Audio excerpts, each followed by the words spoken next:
All right. We got a lot of DC news. Let's get into Pennyworth.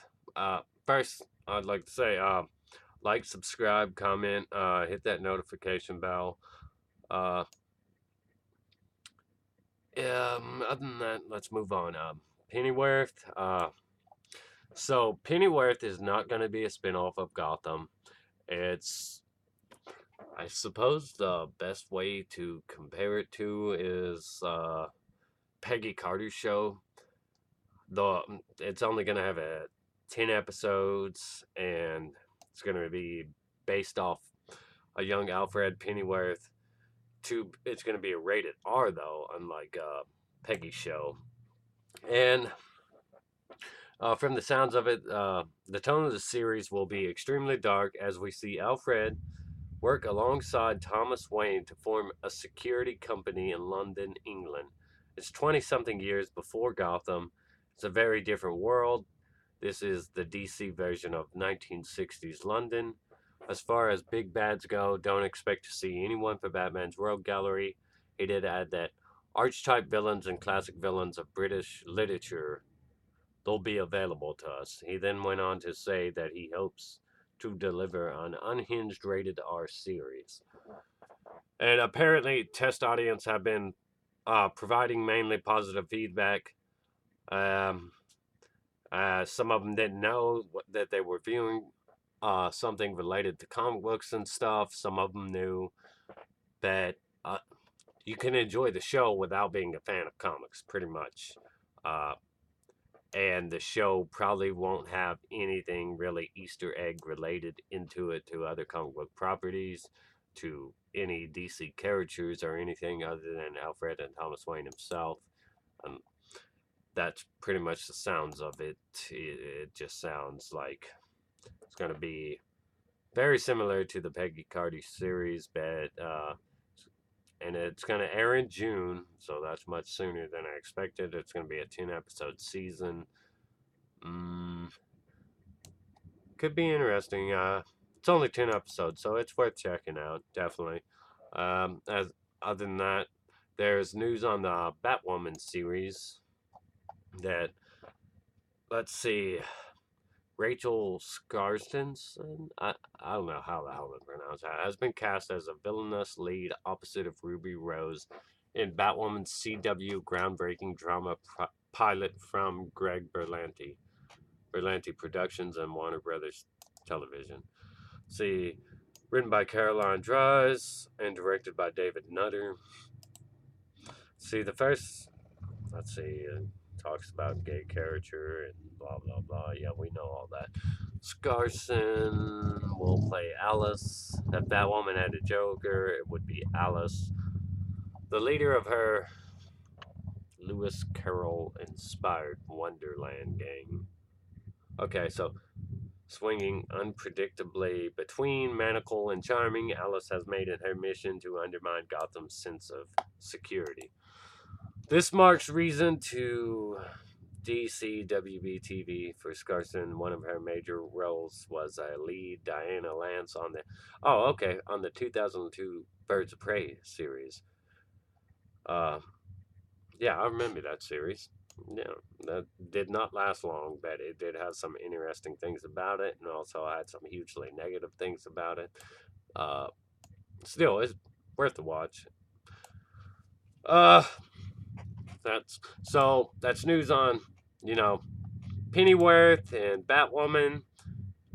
There was some news on Aquaman, planning to do a trench spin-off movie, which would be a horror movie, and that sounds kind of weird to me. I don't know, but they have no problem with doing darker stuff in the DCEU. I'm just not sure what it would be about, really, or what characters would be involved in it. Seems like a bit of a stretch to me. They have also talked about wanting uh, a black superhero, a female black superhero movie, which the only person I can really think of as far as, you know, black female superheroes go in the DC universe, the the biggest one I can think of is Vixen. And I've said that, you know, I've said about the Birds of Prey movie itself that if you wanted to do a black character in there, you shouldn't have race changed Black Canary, that you should have just put Vixen in there since they're already departing from, since they're already making a huge departure from, the comic book itself, because in the movie they have, they don't have Barbara Gordon, which is kind of insulting in my opinion. They don't have Barbara Gordon leading the Birds of Prey.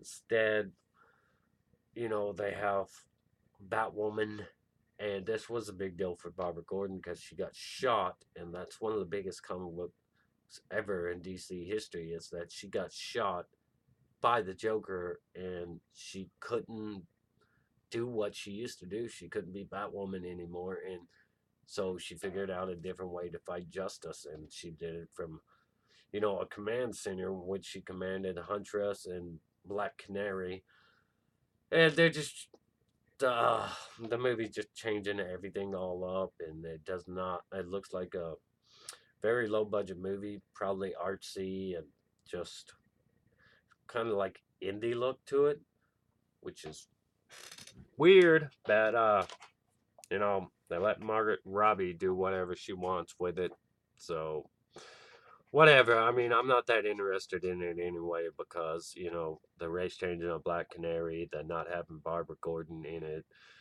you know, that to me, that's just, yeah.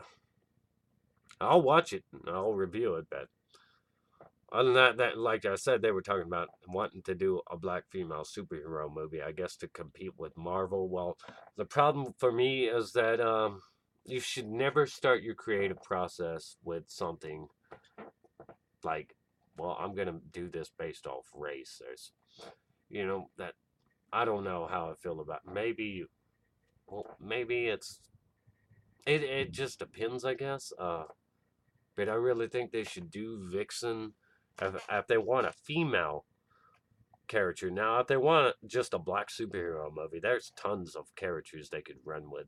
Steel deserves another chance at a movie because that terrible Shaquille O'Neal movie is just god awful. Uh, Still deserves another chance at the movie, and they've already killed off Superman. So, like I've said before in other videos, they could easily make a Steel movie based on the time when Superman was dead, that somebody had to rise up and protect his neighborhood, and they saw Superman as a symbol of hope. This John Henry Irons. It's easy to do. It's easy to pull off, and he, I think he's unique in his own terms. It's almost like a cross between, yeah, well, he's got a large hammer like Thor, but he's also got a suit like Iron Man. Doesn't use missiles and all that, but I mean, he can. But I think Steel would be a good way to go. You also have characters like Static Shock. I think he'd be good. Jon Stewart, Green Lantern. Jon Stewart. He's absolutely amazing. Uh, there's several characters you could do, but if you're going black female, there's not many you can do that I'm familiar with in the DC universe. Vixen is your best bet. She has, she has that in her character, the culture in her character, African culture.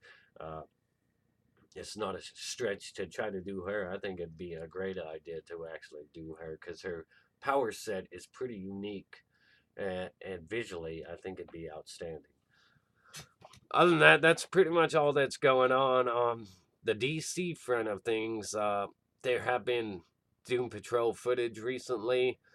Um, Cyborg's looking better and better every day, but the series, I don't know how well it's going to perform because I haven't seen really a lot of promotion for it at all. It's kind of surprising that there just hasn't been much promotion for the series when DC streaming service itself doesn't have a lot to offer.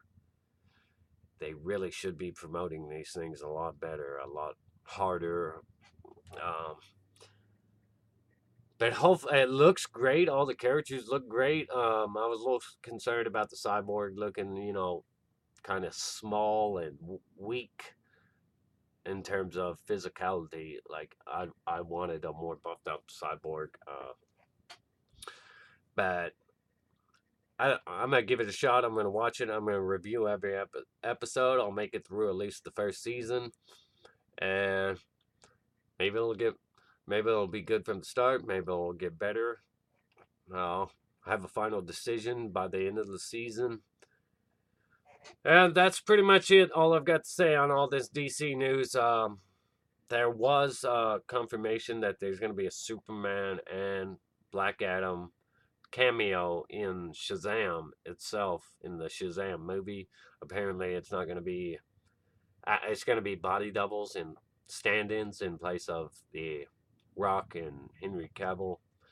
I guess until they figure out that whole situation with if they're keeping them or what, or I don't know. But anyways, like, subscribe, ring that notification bell. Stay awesome, rock on. Before I go, I'm not monetized. If you want to support my channel, check out my PayPal me link. Stay awesome, rock on.